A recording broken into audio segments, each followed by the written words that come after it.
Hari ini baru saja kita menyaksikan satu akad pernikahan yang disebut di dalam Al-Quran sebagai mitsaqan ghalidha.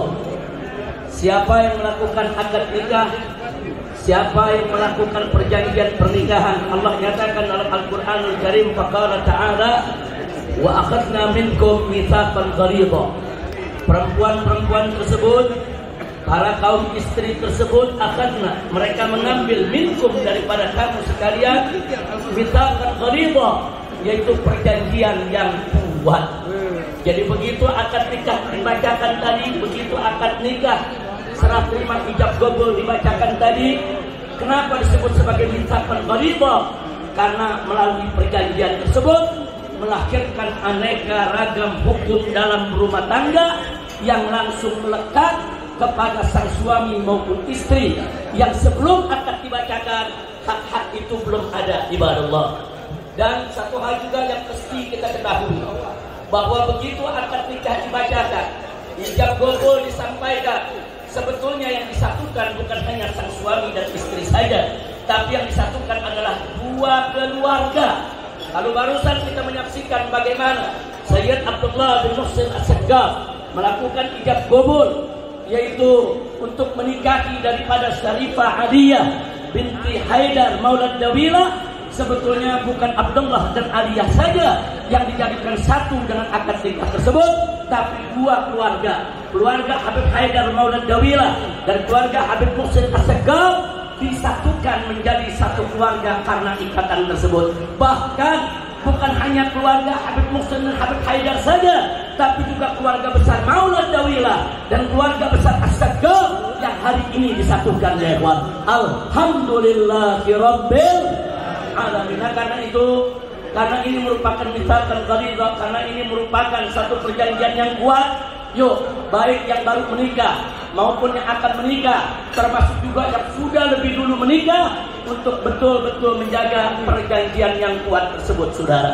3 poin saja ingin saya sampaikan. Pun yang ingin membangun rumah tangga yang sakinah, yang penuh mawaddah dan rahmah, sekurang-kurangnya ada 3 syarat yang harus mereka penuhi.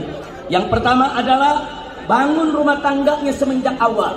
Semenjak ijab qabul itu dilakukan, dan takwa kepada Allah Subhanahu wa ta'ala. Sungguh tidak akan pernah ada satu keluarga muslim siapapun dia yang akan menjadi keluarga sakinah kalau tidak membangun rumah tangganya atas dasar iman dan takwa kepada Allah. Isi rumah tangga kita dengan iman dan takwa kepada Allah. Isi rumah tangga kita dengan sentuhan-sentuhan ilahi, sentuhan-sentuhan nabawi.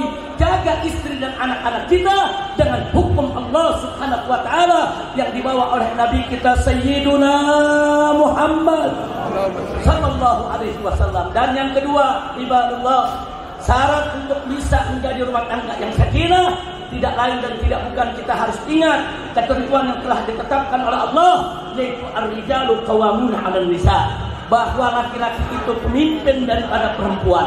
Jadi jadilah sang suami kepala rumah tangga yang mengatur rumah tangganya, yang mencari nafkahnya, yang menafkahi istri dan anak-anaknya, yang mendidik keluarganya. Selama keluarga dipimpin oleh suami laki-laki sebagai pemimpin wanita, maka insya Allah rumah tangga tersebut akan menjadi rumah tangga yang sakinah. Tapi kalau sudah satu rumah tangga dikuasai oleh wanita, dikuasai oleh istri, tanpa suami punya kuasa sama sekali, itu pertanda rumah tangga tersebut ada sesuatu yang tidak beres di dalamnya, saudara. Dan yang terakhir, yang ketiga, saudara, yang ketiga, dan ini yang sangat penting, mulai dari awal pernikahan, kalau ingin mendapatkan istri yang salehah, ingin mendapatkan anak-anak yang solehin dan solihat, saudara, syaratnya adalah berikan nafkah kepada istri dan anak-anak kita dengan nafkah yang halal. Nafkah yang halal. Nafkah yang halal. Kenapa, saudara? Saudara, saya umpamakan makanan yang berbakteri itu akan merusak kesehatan jasmani. Tapi jangan lupa, makanan yang haram itu akan merusak rohani, saudara.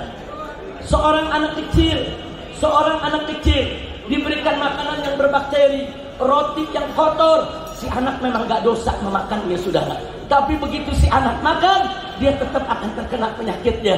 Dia akan kena diare, dia akan sakit perut, dia akan kena kolera dan lain sebagainya, saudara. Akibat apa? Akibat diberikan makan yang berbakteri. Begitu juga makanan yang haram. Walaupun istri kita tidak tahu, walaupun anak-anak kita tidak tahu, tapi begitu kita berikan mereka makanan yang haram, rusak jiwanya, rusak karakternya, rusak akhlaknya. Bagaimana mau membina rumah tangga yang sakinah kalau kita tidak menafkahi keluarga kita dengan makanan yang halal? Ini yang ingin saya sampaikan, saudara. Yuk, mari kita jaga betul nafkah.